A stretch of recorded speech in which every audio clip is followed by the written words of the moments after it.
Hey y'all, it's Kayla. I'm making another video, and it's going in line with my Black Moms Home Birth series. I wanted to touch on the topic of, well, this is specific for if you know the sex of the child you're going to be having. We did go through that process. I'm going to shoot another video about that one, but this one is about circumcision or intact, which I know is a really controversial topic in the home birth community. I'm just gonna be straight up and say what I always say. It's choice. I'm all about choice. Whatever is the best choice for your family. Just gonna touch on some options and then ultimately what choice we decided for our family. So, as you may know, if you have the baby in a hospital birth versus a home birth, in the hospital, circumcision is pretty much the norm. You actually have to tell them that you want to opt out of it, and you will receive some mild pushback or some different thoughts about it, but ultimately it's your decision. I've seen people take little clips from Etsy that say, don't retract intact, and they put it on their child's bassinet or like their little nursery bin or whatnot, and legally they have to respect that right, but they can try to like pressure you and use different scare tactics to make you kind of feel like you're not making the best decision. Fortunately for us, we had already had a whole conversation about it. We have a son. If it was up to me, I don't really have a preference. I don't have a penis, so I would have just left our son intact. However, my husband is also his parent, and he has a say-so, and he wanted to have him circumcised, as that was the case with himself as well as all of the men in his family. We are American, and I know that that's pretty normal in America, and I know that in other countries and areas it's not. It's also pretty common if you're religious. I know in the Jewish community, different Orthodox beliefs, that is a part of the birthing procedure. They even have circumcision ceremonies. My take on it was just like, he's so little. He literally just went through the whole childbirthing process of coming into the world, and then we gotta hit him with this too. Like, I don't want to do it.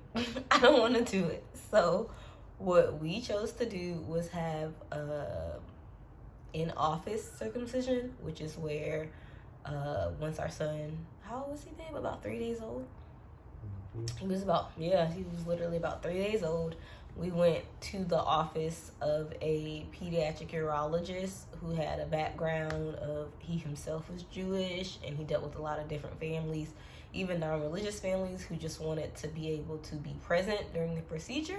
I wasn't in there. My husband was with him, and he was able to hold him, which gave me a little more peace of mind. And then right after the procedure, I was able to nurse him, whereas in the hospital, you're not able to be present during the procedure. I'm pretty sure that if things go well, the child's brought back to the hospital room. I don't know. That's not the route we went. But I knew that I wanted our son to be able to be comforted. And I also wanted my husband, to see the process of what was happening. Because initially I thought like maybe, that would change his mind. But he was pretty much like, he'll be okay. And I know that's a lot of people's feelings against it, is that, they're so young for the pain. But a lot of people also feel like, once they're older, it's going to hurt even more because they can verbalize the pain. I don't know. I feel like it hurts regardless of how old you are. I know some people see it as mutilation. I know some people see it as sexism because you wouldn't have your daughter circumcised, or, female genital mutilation. I can see all sides of that, honestly. If our son grows up and he's resentful towards us for it, I'm definitely pointing it towards his dad. But once again, I did co-sign on that. I think a lot of it came from the fact that my husband was so supportive of us going the home birth route versus the hospital, when we don't know anyone else who's done that.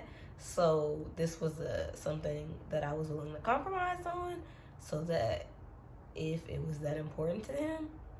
For sure, our midwife actually, and pretty much everyone in the home birth community, was anti-circumcision. She sent us the elephant, or I think the elephant in the room video, so I can see what was taking place and all the different things. And just even after doing the research, everything has pros and the cons. Some research says that the circumcision helps with sanitation and as far as disease prevention. Some research shows that the circumcision inhibits pleasure receptacles. The way my husband told me is he never had any complaints every time he's enjoyed it. So that's just how that went. I know some people have preferences over whether they prefer their partners to be intact or circumcised. I don't. It's all about your choice. So for us, when it came to our home birth decision of intact versus circumcision, it was pretty much decided from 4 months into the pregnancy, or from as soon as we knew what the sex was going to be, that it was going to be circumcision for us. You decide what's best for you and your family, but know that even with the home birth, you have that option. I'm not sure all hospitals, but some hospitals, you can schedule it. You can have it scheduled with the certain pediatric surgeons. You can have it done while you're there. You can have it done while you're not there. You can just not have it done. You can even have it done later on, when they're 4 or 5, older on. It's so many options, and it's really just up to you and your family to do your research and figure out what's the best fit for you all. So that's my 2 cents on the home birth, or Black mom home birth, intact or circumcision. I made another video to y'all, and I'm trying to keep it up. Bye.